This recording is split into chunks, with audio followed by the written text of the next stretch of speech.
Good evening. I am here to give my reaction on the letter to Jamaica by Simon Bolivar. And here I'm just going to begin and just state a bit of a summary about what the letter is about. So essentially, the letter is about, Simon Bolivar giving his thoughts, not just his thoughts, but the facts on what's happening in South America regarding all the nations' political attributions. Unfortunately, though, as things were perceived as good by the Spaniard reign, it was not, going so well as far as the reality. Simon Bolivar mentions that there's horrors that, that the Spaniards were committing in these nations regarding slavery, tortures, and basically everyone who did not comply with Spaniard rule. And this situation has gotten to the point where Simon Bolivar writes a letter to a fellow merchant in Jamaica, and basically, it's not a good sign of it's basically just a call to cut ties with Spain because they're violating a lot of humanitarian rights in these nations, and it for like the future it just keeps getting worse and worse. And Simon Bolivar is just showing that all the people of these nations are having enough, and it's not right for them to be dealing with such you know a modest not a modest such a tragedy of promises that the Spaniards have made, only to just result in more violence, conflict, and no resolution, nothing that's leading anywhere, especially for parts like Venezuela and Mexico. Nothing, no progress is being made for these countries. I also think it's kind of interesting that Simon Bolivar, tries to compare the nations of South America to, what's happening in completely different other countries like China, Turkey, and even history of Rome, of how it fell. For example, he even mentions like, you know, China doesn't go as far as to just bringing military leaders and school together just, to stop people from, or just to basically stop the treatment of the people that, descended from that country. He mentions, I think, the Tartars, the ancestors were basically, like as oppressive as what the Spanish nation was during this time, and but over time, China just grew into this peaceful country because he believed that, or basically, the country just resolved its differences within internal factors and through a peaceful government. So there was that. Basically, and as I mentioned before, Simon Bolivar exposes the horrors that was occurring within, each nation. For example, as mentioned, Mexico, the leader of Michoacan was already being tortured, and then also the leader of Montezuma was also being tortured by the Spanish government. And he just exposed these horrors because these leaders aren't here to lead their nation. They're being oppressed by the Spanish government, and these were all basically everything that he mentions. Everything that he sees that is not politically right. He definitely wants to go further and just say we deserve a liberal government. We deserve a government where we get to decide um, our own way of establishing it. At some point in the text, he also mentions that, if, each government should be a monarch or, a democracy, anything that the people choose to decide, that's what we deserve to go with. He mentions at the end of the text, I shall tell you with what we must provide for ourselves in order to expel the Spaniards and to found a free government. It is union, obviously, but such union will come about through a symbol or through sensible planning and well-directed actions rather than by divine magic. I think that's a pretty great quote or passage to mention. It definitely relates to the fact that, we need to come together, but, not by by religion, not by anything that has to do with, what the Spaniards have already established, which much of the Spaniard government around this time, or before this time actually, was just founded by Christianity or anything religious based, which, like we have all the missions, everything that was just basically much of what was built around, the Spanish territories was definitely,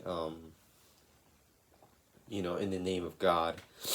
I do think that was a great quote. He's definitely gathering.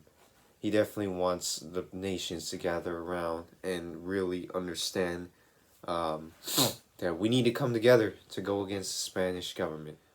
Again, as I mentioned before, as far as what Bolivar envisions for the future of stable government for all these nations in South America is, not the things that really don't help are the civil wars, Spaniards going back on their word, everything that just, really affects the rights of each individual that lives in these nations.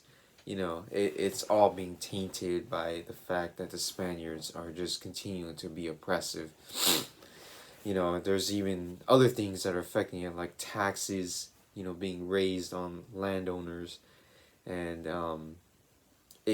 all these situations are just not really being helpful. And Bolivar just exposes that truth further within the text. My personal thought is, he's definitely doing the right thing. I think him speaking and voicing his opinion, and for not just for himself but for everybody else. And it was a pretty bold move considering that around this time, the Spaniard government was really cracking down and on individuals that were fighting back against the government. I think it's also pretty great that he really did try to inspire for every person, every man, woman in the nations to basically, to cease fighting, to just work together and be united against a common cause. Unfortunately, though, like I said, at the end of pretty much near the end of the,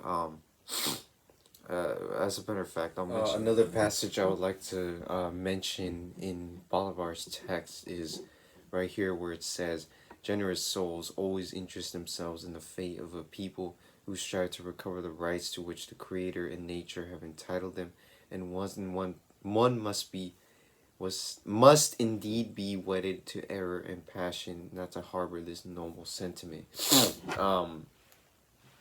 This is definitely a powerful quote, in my opinion. And it's the unfortunate reality of what has occurred throughout, what has occurred throughout South America. We just don't earn our rights, even if our Creator, I think he's mentioning God, and he even mentions as well, just in nature, just in nature in general, yes, these are our rights, but unfortunately, we have oppressors that are just not giving them to us like that. I think that's just a great quote that he's mentioning, and I feel that, when he mentions, error and passion, we gotta fight for our rights, and no matter how it takes, no matter how much of an error or whatever mistake that, other humans see us, we are our own individuals, and we gotta earn our rights by voicing it and also having that passion to getting that, and as well as finding the error in the judgments made by the Spanish government. One last piece of passage that I want to mention as well is when he mentions right here, so negative was our existence that I can find nothing comparable in any other civilized society.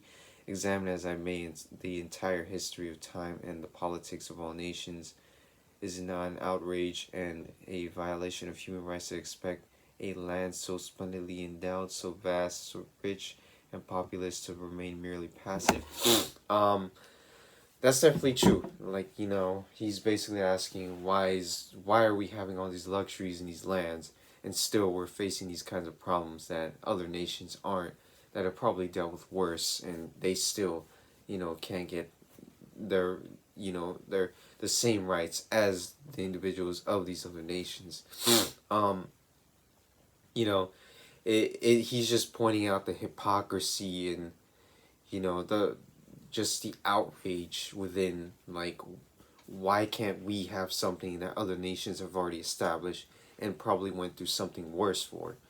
And it makes sense. It definitely does. I do have to agree that even in today's standards, we can't even have like a peaceful and formal United States government, because even with all these, even though the United States is a first world country, there are some things that are going on in our nation, regarding all these politics that we just can't perfect, because even though we have everything we would need from that, unfortunately, there's just some humanitarian aspects to both what happened with Bolivar's time and with happening right now with the United States government that we just can't perfect. And even though we have all of these modesties and riches that no other, like, even third world nation has. As of right now, I definitely want to mention more about myself and how I feel it relates to the paper, or to the text. So one of the biggest things that I can definitely relate to the text is, yes, I do like peace. I do like everything that just deals with, getting away from violent resolutions. I think Bolivar really hits me with that, because I definitely don't think violence is ever the answer to solving any situation, especially if it's for politics. I think that's what much of the United States was built upon. Personally, at the end of it all, we had civil wars, between the English government and, the patriots of America. Definitely at the end, we saw that that violence wasn't the answer, and we established our constitution based on that. Another thing about myself is definitely giving ourselves free thought. At the end of the text, at some point he mentions that, you know, he mentions to the merchant, like, don't be courteous. Or, you might not find me courteous of how I'm saying everything basically about the government. As a matter of fact, I can mention the passage right here where he mentions, right here at the end of it all. So right here he mentions, such, sir, are the thoughts and observations that I have the honor to submit you, so that you may accept or reject them according to their merit. I beg you to understand that I have expounded them because I do not wish to appear discourteous, and not because I consider myself competent to enlighten you concerning these matters. Definitely he's not exaggerating this situation. He's describing everything up to like the 100% detail, and I like how he gives this merchant, you know, the opportunity to see, or the opportunity to really believe it or not. It's not every day that anybody will believe anything, and I do like that he's sticking to his word and saying that, yeah, it's up to you if you want to believe them. You don't have to believe me. I'm just telling you that this is everything that I saw, and I'm not exaggerating it. But at the end of the day, it is your belief. You know, you have that right to believe me or not. One last thing is, about myself is, the enthusiasm Bolivar.